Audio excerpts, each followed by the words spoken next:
मातरम। मेरे प्यारे देशवासियों, आज के एपिसोड में गदर क्रांति के क्रांतिवीर कांशीराम मढ़ौली जी को श्रद्धा सुमन अर्पित कर रहे हैं। कांशीराम मढ़ौली जी का जन्म सन 1883 में वर्तमान पंजाब के रूपनगर जिले के मढ़ौली गांव में हुआ था। आपके पिता का नाम गंगाराम था। हाई स्कूल की परीक्षा उत्तीर्ण कर आप अंबाला में नौकरी करने लगे और कुछ समय तक दिल्ली में भी नौकरी की और तत्पश्चात आप अमेरिका चले गए। अमेरिका में पहले आपने मजदूरी कार्य किया, कड़ी मेहनत रंग लाई और मजदूरों के ठेकेदार हो गए। सफलता आपके कदम चूमने लगी। आपने बहुत धन कमाया, परंतु वह सारा धन हजारों डॉलर भारत की आज़ादी की लड़ाई में हो रही क्रांतिकारी गतिविधियों में खर्च कर दिया ताकि हमें किसी प्रकार ब्रिटिश शासन से मुक्ति मिले, भारत ब्रिटिश शासन से मुक्त हो। कांशीराम की मुलाकात क्रांतिकारी लाला हरदयाल जी से हुई और गदर पार्टी के स्थापना के समय गदर पार्टी की कार्यकारिणी में आपने कोषाध्यक्ष का दायित्व निभाया। भारत में क्रांतिकारी गतिविधियों को गति प्रदान करने व संगठन को मजबूत करने के लिए गदर क्रांतिकारियों के साथ आपने भी भारत आने की तैयारी कर ली और नवंबर सन 1914 में भारत भूमि पर कदम रखा। बहुत कम समय के लिए आप गांव गए और गांव वालों को गदर पार्टी की गतिविधियों से अवगत कराया। आपके दर्शनार्थ पूरा गांव एकत्र हो गया। देश की आज़ादी के लिए गदर पार्टी के क्रांतिकारियों का समूह, जिसमें 15 क्रांतिकारी 3 इक्कों पर पंजाब प्रांत के फिरोजपुर शहर में जलालाबाद मार्ग पर आगे बढ़ रहे थे कि जैसे ही मिछरी वाले गांव पहुंचे, वहां पर थानेदार, जेलदार कुछ सिपाहियों के साथ पुलिस अधीक्षक की प्रतीक्षा कर रहे थे। थानेदार ने इक्के पर बैठी सवारियों से पूछताछ की, जिस पर क्रांतिकारियों को शक हुआ और क्रांतिकारी गंडा सिंह ने पिस्तौल निकाली और पहले थानेदार को तत्पश्चात जेलदार की जीवन लीला समाप्त कर दी। शोर मच गया, हल्ला हो गया। पुलिस ने क्रांतिकारियों को घेर लिया।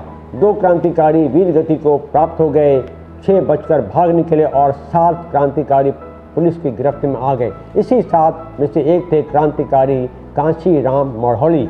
सभी 7 को ब्रिटिश शासन ने न्याय की मदारी की तरह, तमाशे की तरह निर्णय दिया। यद्यपि गोली चलाने वाला एक क्रांतिकारी था, परंतु सभी 7 गिरफ्तार किए गए क्रांतिकारियों को मृत्यु दंड की सजा सुनाई गई। गदर पार्टी के क्रांतिवीर कांशीराम मढ़ौली 33 वर्ष की आयु में 24 मार्च सन 1915 को फांसी का फंदा चूमते हुए वीर गति को प्राप्त हो गए। शत शत नमन करते हैं भारत माँ के महान सपूत क्रांतिकारी कांशीराम मढ़ौली जी को। इस अवसर पर एक कवि की कविता याद आती है। शीर्षक है मन समर्पित तन समर्पित। मन समर्पित तन समर्पित और यह जीवन समर्पित।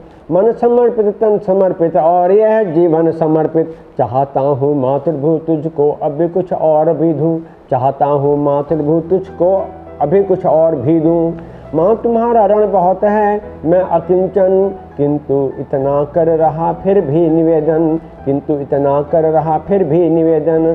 थाल में लाऊं सजाकर, थाल में लाऊं सजाकर भाल जब स्वीकार कर लेना दया कर यह समर्पण।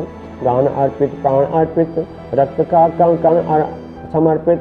गान अर्पित प्राण अर्पित, रक्त का कण कण समर्पित। मांझ दो तलवार को लाओ न देरी, बांध दो कसकर कमर पर ढाल मेरी। भाल कर पर मल दो चरण की धूल थोड़ी, शीश पर आशीष की छाया घनेरी। शीश पर आशीष की छाया घनेरी। स्वप्न अर्पित प्रश अर्पित, आयु का क्षण क्षण समर्पित। स्वप्न अर्पित प्रश अर्पित, आयु का क्षण क्षण समर्पित। तोड़ता हूँ मोह का बंधन क्षमा दो, गाँव तेरे द्वार घर आंगन क्षमा दो। आज सीधे हाथ में तलवार दे दो और बाएं हाथ में ध्वज को थमा दो। और बाएं हाथ में ध्वज को थमा दो। ये सुमन लो ये चमन लो, नीड़ का तन तन समर्पित। ये सुमन लो ये चमन लो, नीड़ का तन तन समर्पित। मन समर्पित तन समर्पित और यह जीवन समर्पित। मन समर्पित तन समर्पित और यह जीवन समर्पित। मन समर्पित तन समर्पित और यह जीवन समर्पित। मेरे प्यारे देशवासियों, मैं आशा करता हूँ आपको यह एपिसोड अवश्य पसंद आया होगा। कृपया इसे लाइक करें, शेयर करें, सब्सक्राइब करें और इस इतिहास को जन जन तक पहुँचाएँ। जय हिंद।